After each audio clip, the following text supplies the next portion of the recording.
Estoy muy contento y voy a aprovechar al máximo el tiempo hablando y empezando a hablar de lo que considero la aspiración más legítima que tiene cualquier individuo mexicano o mexicano. ¿Saben cuál es la aspiración más legítima que como seres humanos podemos tener en esta tierra? ¿Saben o no? Sí lo saben, porque esa legítima aspiración todos la tienen, pero posiblemente no sabemos cómo se llama, cómo se mide y cómo se mejora o qué acciones debemos de tener para mejorarlo. La palabra clave es movilidad social. La palabra clave, ¿cuál es? Movilidad social. ¿Qué es la movilidad social? Después de darle la definición, ustedes me dirán si es o no es la legítima aspiración más importante de un ser humano. ¿Me escuchan ahí todos bien? Porque soy gritón y ya le bajaron volumen al micrófono. Ok, bien. ¿Allá me escuchan bien? ¿Allá me escuchan bien? Bien. ¿Qué es la movilidad social, damas y caballeros?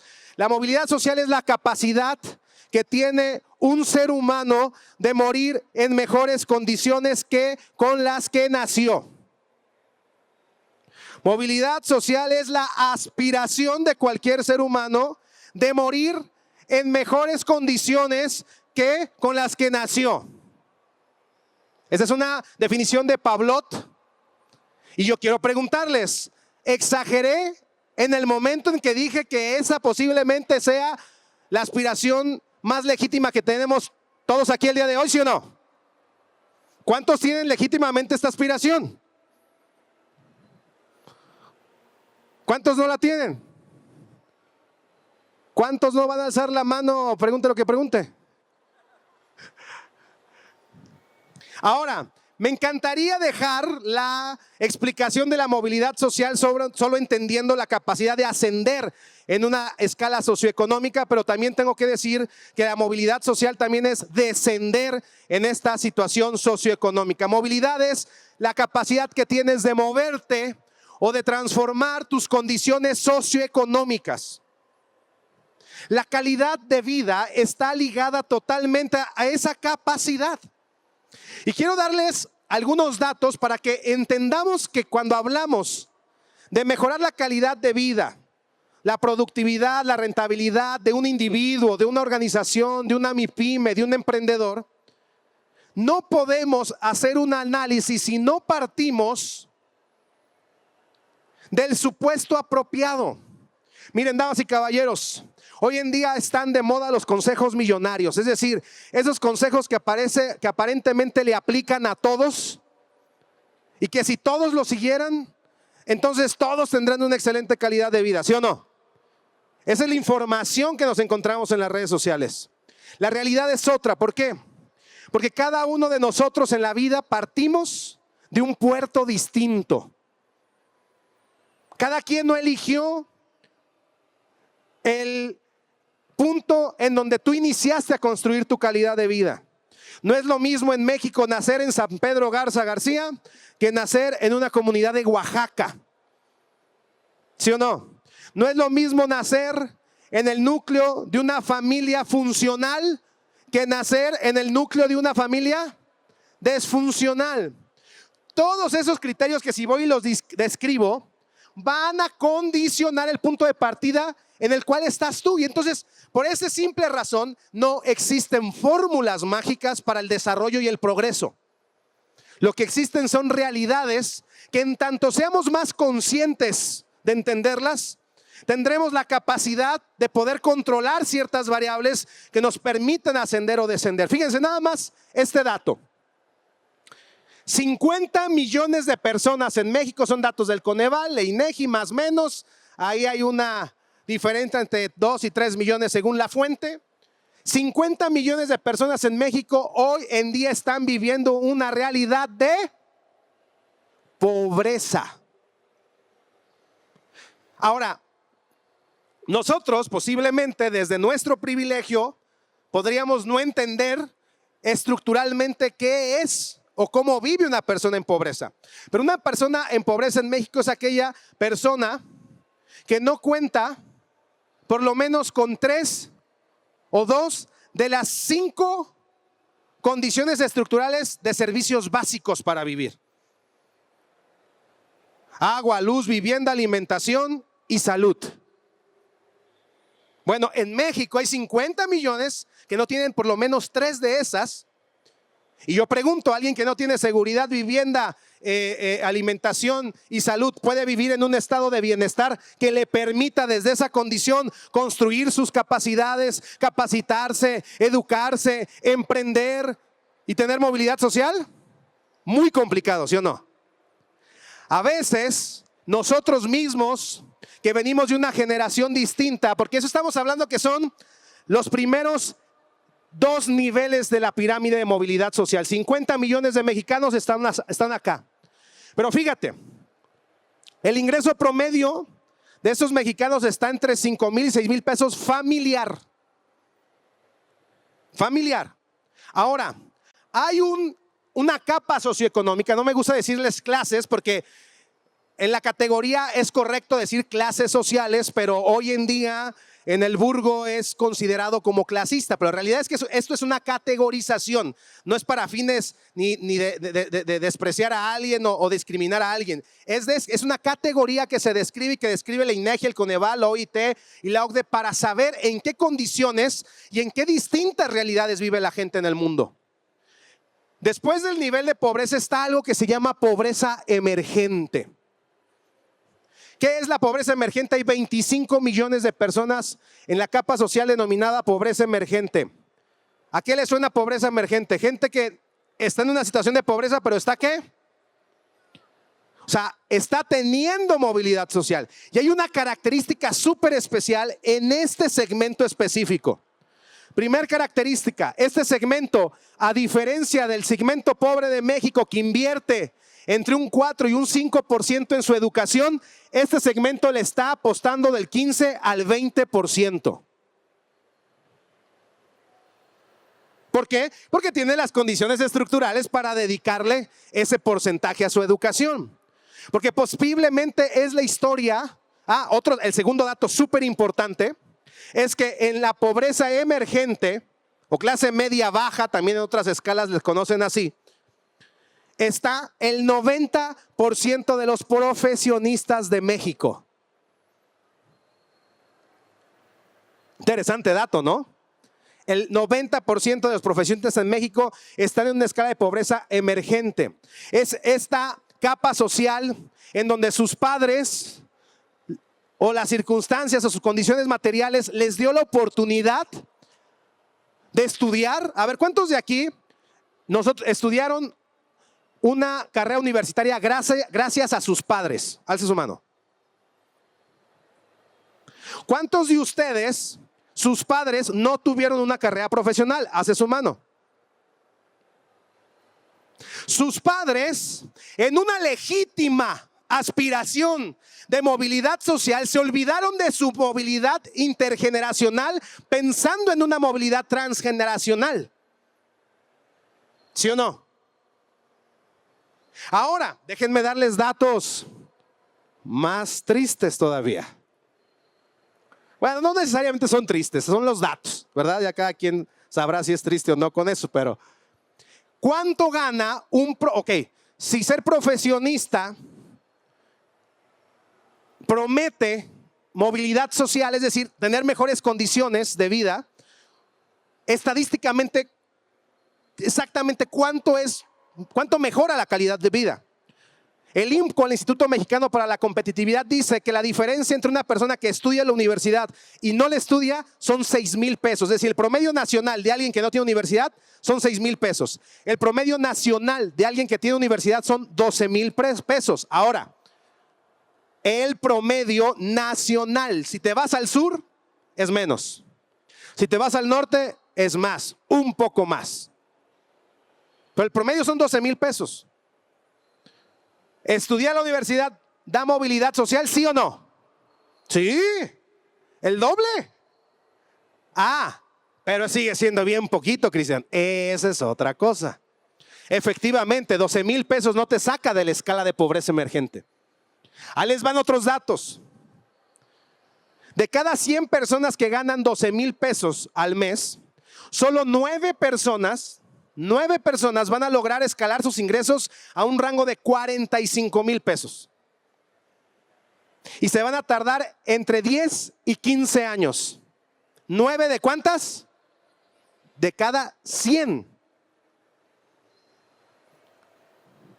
Y aquí quiero hablarles, con este silogismo, quiero hablarles en este punto, la importancia o la clave para que ustedes puedan detonar movilidad social al corto tiempo, entendiendo esta circunstancia. Va a haber 2 circunstancias aquí en el público y quiero platicarles de 2 soluciones a 2 segmentos distintos que hoy pueden estar aquí. Le quiero hablar primero a ese segmento que está en este ingreso promedio, entre 12, 30,000 pesos. La persona que está en este ingreso promedio, en verdad las estadísticas lo dicen, no lo digo yo no soy un desmotivador profesional, al contrario. Pero usted lo que debe de buscar es movilidad salarial, antes de buscar movilidad empresarial. Y ese es un error que la estadística nos indica que es error, no es algo que digo yo. El 95% de las MIPYMES que emprenden, ¿qué les sucede? Quiebran. Y quiebran por un déficit presupuestario, quiebran por un déficit de capacidad y de competencias al momento de ejecutar. O sea, pierden porque no saben que no saben. Entonces muchos intentan emprender con el colchón de estos salarios, no es suficiente. Ahora, Cristian, ok, yo ya estoy en un rango y ahorita les voy a decir cuál es mi recomendación para los que están entre 12,000 y 35,000 pesos. Me refiero a recomendación formativa, ok. No consejos espirituales o cosas de eso, ¿verdad? Ok, yo ya gano 45,000 pesos, Cristian, yo ya tengo 10, 15 años en mi industria, tengo una expertise, tengo un know-how. Yo ya quiero escalar, o sea, yo sí quiero duplicar el ingreso de 45 a 100,000 pesos. ¿Cuál es el brinco que tengo que dar? Formativamente, ¿cuál es el que estadísticamente dice que tengo mejores oportunidades para desarrollar? Y ahí les van. Primera opción para el primer grupo de personas: certificación de competencia laboral. Certificación de competencia laboral. Y lo primero que muchos de ustedes se van a preguntar, si es que no están empapados del tema, es: Cristian, ¿qué es eso de una certificación de competencia laboral? Y déjenme platicarles, porque es muy interesante entender que hoy, a diferencia de la oferta educativa tradicional universitaria, que no estoy en desacuerdo ni estoy haciendo una crítica ni mucho menos, solamente voy a decir algunas diferencias. La certificación de competencia laboral, a diferencia del grado académico universitario, se adquiere en corto tiempo, es de bajo costo y es de alto impacto. Pero déjenme decirles de dónde nace la idea de la certificación de competencias laboral. También es que entender el fundamento del impacto que tiene la estrategia educativa a través de la certificación. Resulta y resalta, ¿tengo su atención? Resulta y resalta que después de la Segunda Guerra Mundial los países se tuvieron que reconstruir. Los países que participaron en la guerra: Alemania, Francia, Inglaterra, Japón, Corea. Y Estados Unidos implementó lo que se llama el Plan Marshall. Y el Plan Marshall tenía como objetivo la reconstrucción rápida de esos países. En materia de educación, esos países lo que hicieron fue una estrategia de identificación de las funciones claves y productivas para el desarrollo de sus países. Es decir, vamos a suponer, imaginemos que esa es una planta, es una fábrica armadora, ¿ok? Y hay 100 diferentes puestos de trabajo que logran que opere toda la fábrica. Yo les pregunto, dentro de todas las funciones de puestos, sin demeritar ninguna, todas son importantes, pero hay funciones claves y prioritarias dentro de esa organización para el desarrollo estratégico de la empresa, ¿sí o no? ¿Les hace lógica que las personas que ocupen esos puestos claves para el desarrollo de la organización tendrán mejores prestaciones y mejores salarios, ¿sí o no? Ok, pues en estos países identificaron todas esas funciones, que parte son funciones que requerían las empresas para detonar desarrollo y competitividad. Y entonces redactaron lo que se conoce como estándares de competencia. En ese tiempo nació la ISO, nació todo lo que es la comprensión de procesos de sistema de calidad.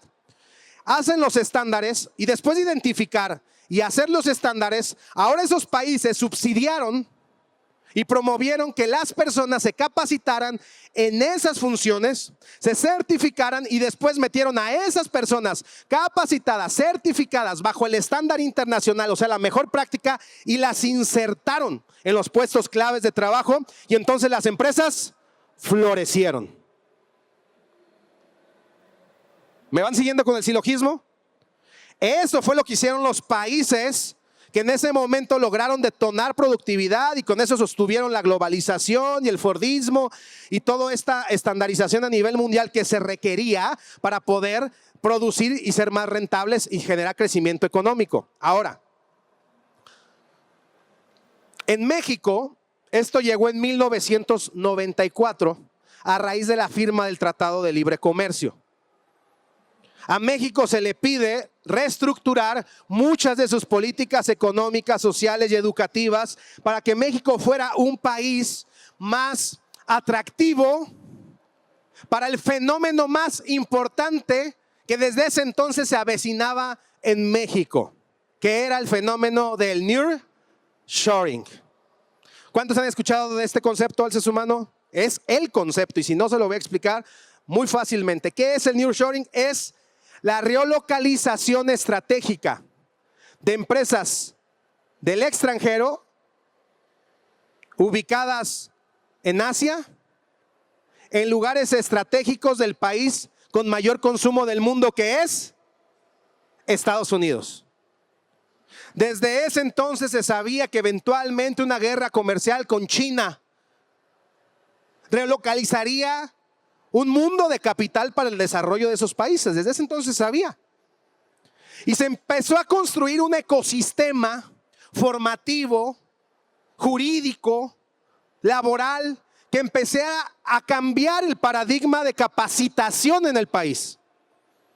Y nace lo que hoy conocemos como el enfoque educativo por competencias. Aprender funciones claves en puestos claves y prioritarios para el desarrollo de una organización te haría al capital humano mucho más productivo que salir con un perfil general a introducirte una función específica.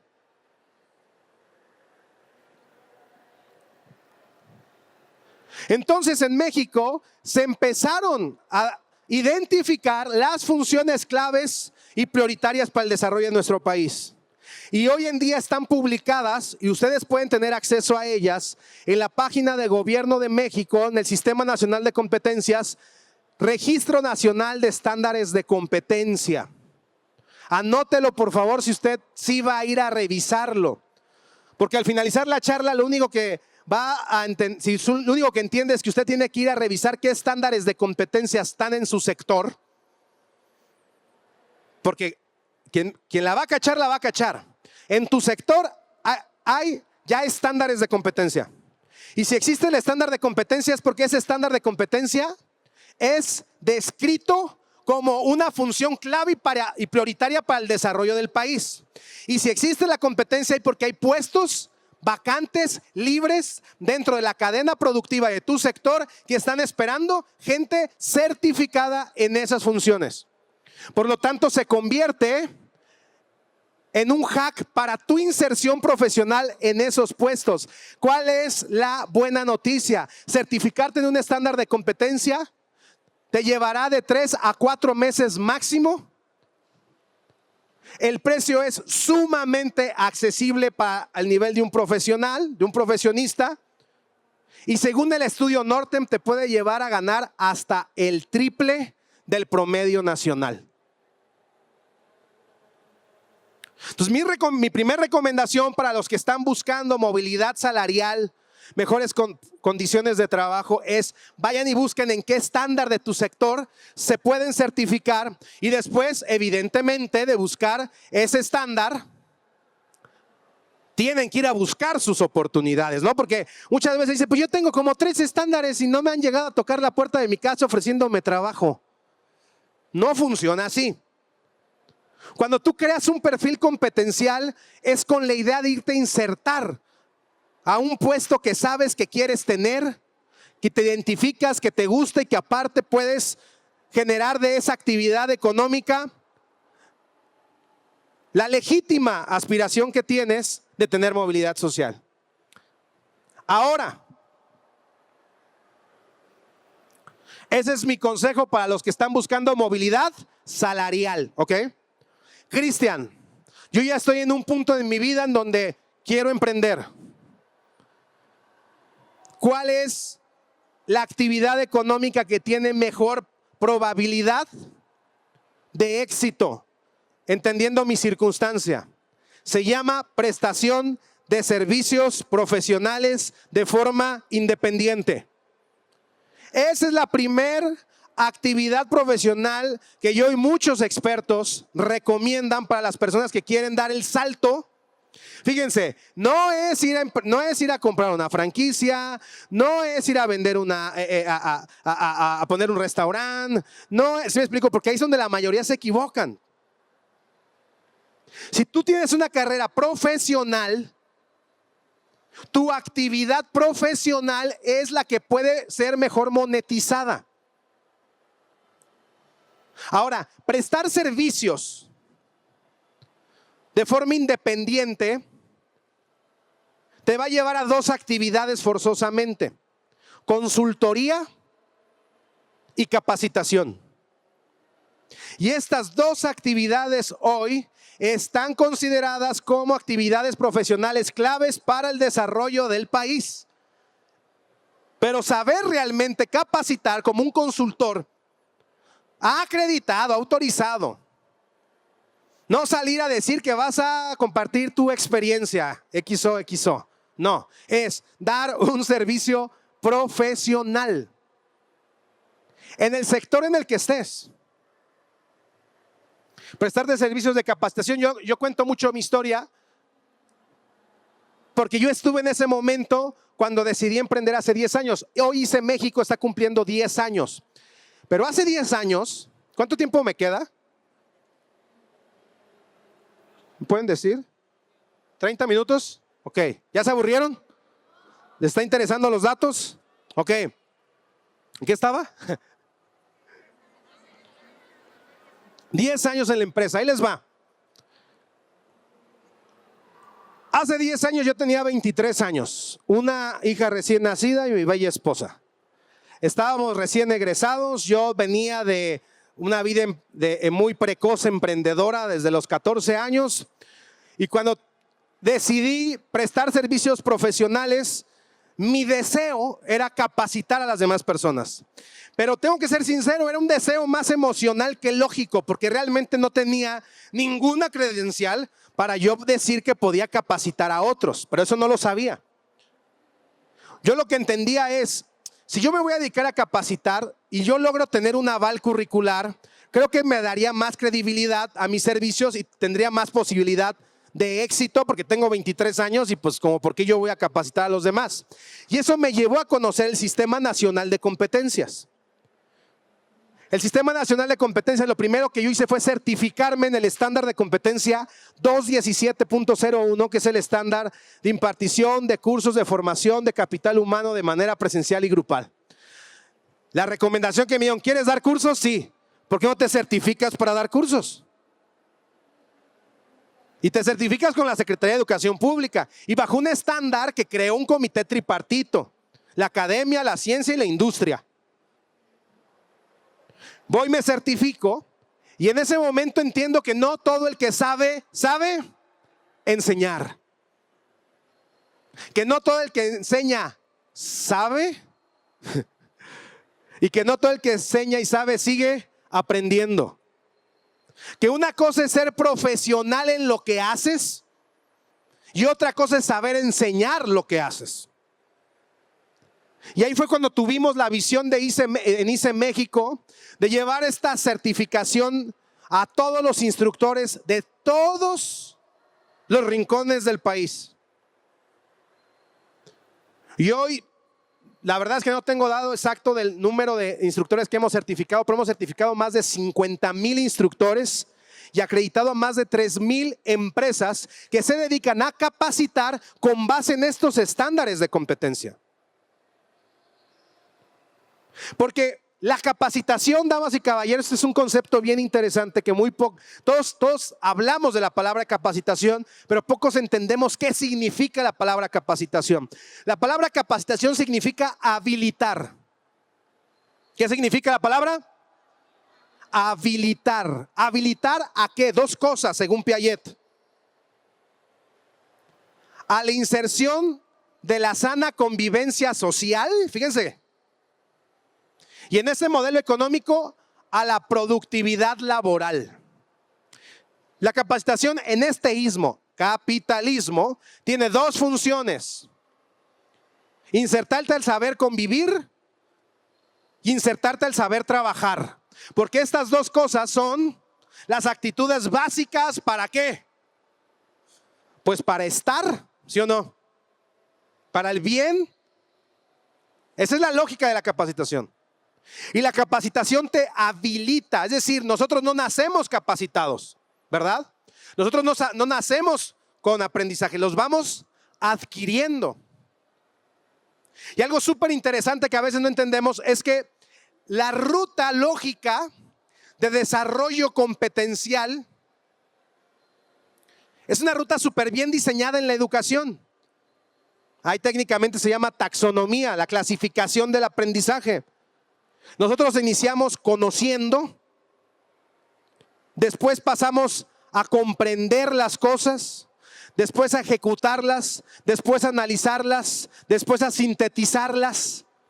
Y esa es la secuencia cognitiva en la que el cerebro condensa cada una de las habilidades que vamos adquiriendo. Hoy en día, dos habilidades para el saber convivir. Número 1, comunicación efectiva. Si eres una persona que no sabe expresarse de manera adecuada en los entornos adecuados, el entorno se va a encargar de... Oye, pues qué gacho, pues qué mala onda. Eso no debería de ser así. Estoy de acuerdo. Y seguramente en 100, 200 años, cuando el ser humano deje de usar popote y hacer otras cosas sin sentido, posiblemente sea una exigencia del entorno. Ahorita no podemos tener esta exigencia. O aprendemos a expresarnos de manera efectiva, o estás fuera del juego. Y estás fuera del juego en todo, no estoy hablando solamente en la productividad. Estás fuera de juego con tu pareja, estás fuera de juego con tus hijos, estás fuera de juego con tu familia, estás fuera de juego. ¿Sí me explico? ¿Sí o no? Oye, saberme expresar de manera efectiva, ¿qué es? Hacerlo con asertividad, de forma adecuada, entendiendo el entorno. Saber describir mis ventajas, beneficios y características como ser humano. Porque a veces ni siquiera eso sabemos negociar, ¿sí o no?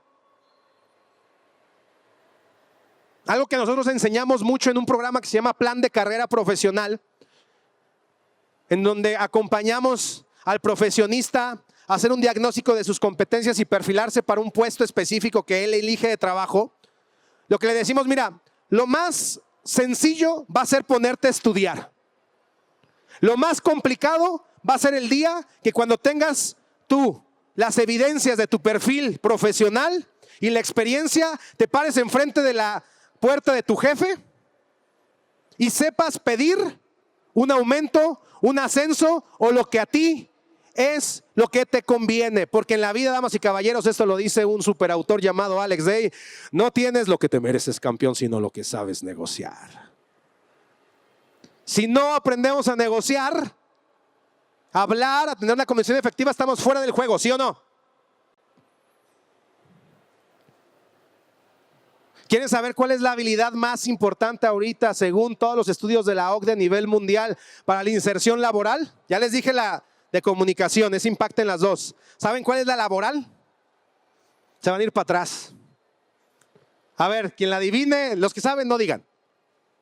La que la adivine le regala un libro. ¿Tenemos libros?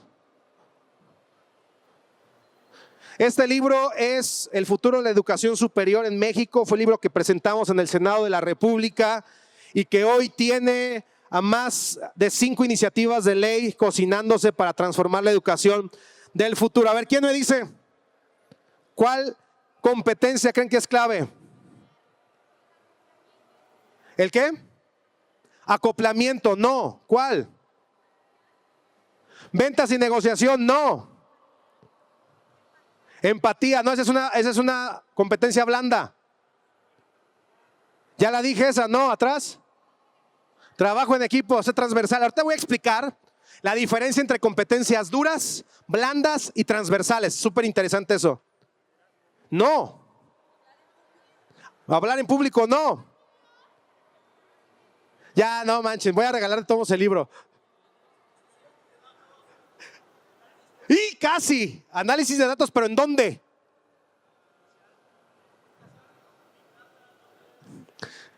Damas y caballeros, dáselo al más entusiasta. Un aplauso. Ahí tenemos varios, ahí te regalamos varios. A ver, damas y caballeros, yo tengo que ser sincero, hace 2 años que salió la investigación. Ese libro tiene una investigación que identifica las principales competencias por región, porque por región cambian, ¿verdad? Y lo hicieron más de 50 investigadores, miembros del sistema de investigación del país. Es muy interesante lo que dice el libro. La habilidad laboral, estratégica, en el siglo XXI, no solo en México, sino en todo el mundo, es saber usar Excel. Ay, todos sabían, ¿no? Saber usar Excel, damas y caballeros, es una competencia dura que todo profesionista o emprendedor requiere dominar. ¿Por qué? Porque saber usar la hoja de cálculo te permite entregarte a ti como emprendedor o a la organización soluciones de productividad.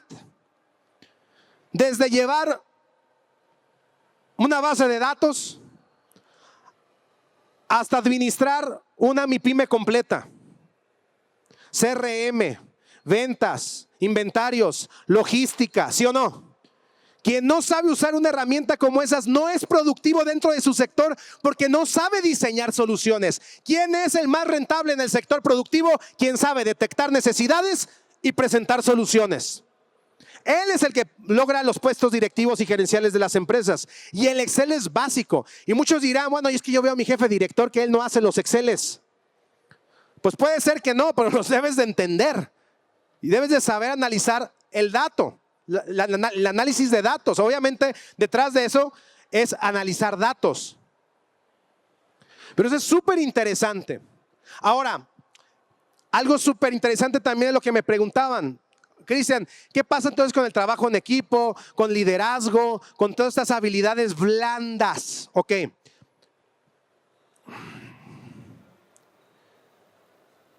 Quien acuñó por primera vez el término o clasificó las competencias en distintas categorías fue Montessori, con un enfoque más pedagógico. Después, poco a poco, como que se trasladó a la andragogía, que es el estudio de la educación para los adultos. Y ahí te habla que hay 3 categorías de competencias. Competencia dura. ¿Qué es una competencia dura? La habilidad laboral en una función específica, ¿sí o no? Saber hacer algo. Nómina, inventario, logística, en un procedimiento. Es una habilidad dura. Después están las habilidades blandas. Las habilidades blandas son las habilidades socioemocionales, ¿ok? Que tienen que ver con actitudes, hábitos y valores dentro de la función que se desempeña.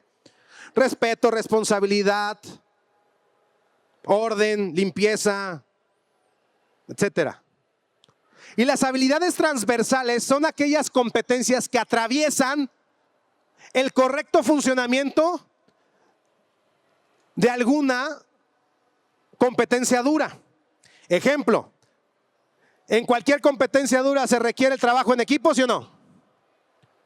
En cualquier competencia dura se va a requerir como habilidad transversal la comunicación asertiva, ¿sí o no? En cualquier competencia dura se va a requerir el liderazgo, la capacidad de influir a otros, ¿sí o no? Entonces, aquí lo interesante, con esto voy a ir terminando esta charla, es que la capacitación, damas y caballeros, es el mecanismo que a ti te va a habilitar para que puedas construir tu movilidad social. La capacitación es el camino a aprender desempeños pertinentes, rentables, que el entorno necesite y que valore. Cada uno de ustedes están en un momento de su vida en donde están tomando decisiones para su productividad, su rentabilidad y su bienestar, ¿sí o no? ¿Tienen un plan de capacitación desarrollado? ¿Lo han diseñado? ¿Saben qué tienen que saber y saber hacer y saber ser en 5 años en su vida para tener una ruta clara de cómo vas a mejorar tus ingresos? Esto es algo que el 95% de las personas no tienen. Y es por eso que el 95% de personas que no tienen un plan trabajan para el 5% que sí lo tienen. Y no tiene absolutamente nada de malo, simplemente estoy hablando de algo para hacer conciencia. Y si ustedes tienen la condición privilegiada de haber tenido estudios universitarios, tener ya una experiencia profesional, me encantaría que el día de hoy en esta conferencia todos y cada uno de ustedes se vayan reflexionando respecto a cuáles son los siguientes pasos para ustedes para poder alcanzar una movilidad social. Porque tu movilidad social no te va a impactar posiblemente a ti en corto plazo, pero quiero que pienses en tu familia, en tus hijos, y si no tienes familia e hijos, pues sí piensa en ti. Pero esa es la reflexión, damas y caballeros. Tengo poco tiempo, me encantaría a mí dar cursos de 6 horas, no me alcanza el tiempo. Los invito ahorita a seguir platicando, los que estén interesados en conocer el proyecto para ustedes desarrollarse como capacitadores, como instructores, incluso emprender con un centro autorizado por la Secretaría de Educación Pública, entender nuestros programas formativos de cómo te llevan realmente a un resultado de movilidad social. Quiero cerrar con esto. La capacitación es el ascensor social. No hay más, ¿eh? No es la lotería, no es el gobierno, no es quien gobierne, no es cómo me vaya, no es cómo me toque. Si tú estás en esta capa social, que es pobreza emergente, clase media, baja, media, tu camino es la educación, es la capacitación. Oye, Cristian, ¿y para los pobres? Esa es otra historia. Ahí el Estado tiene que dar un estado de bienestar, un colchón, porque imagínense, ¿de qué nos sirve enseñar un chorro de cosas si los niños solamente aprenden 2 de cada 10 cosas que les enseñan en la escuela porque llegan con hambre, porque llegan con violencia, porque llegan con condición? Pero nosotros que estamos en este punto, que asistimos a estos eventos porque estamos buscando y aspiramos a tener movilidad social, la pregunta es, ¿qué siguiente paso de capacitación sigue para mi vida? Y ahí nosotros, ICE México, te podemos ayudar con mucho gusto. En verdad, la reflexión de hoy, damas y caballeros, es ¿qué sigue para mí en mi plan de carrera profesional? Sigue emprender, conozcan la propuesta que ICE México tiene para ustedes. Sigue buscar certificarme en distintas competencias laborales, búsquenos a nosotros, también los podemos dirigir a distintos centros de evaluación de distintos sectores para que los puedan ayudar. Para mí ha sido un verdadero honor estar con todos ustedes. Felicidades a los organizadores de esta iniciativa de la Expo. Denle un fuerte aplauso. Gracias.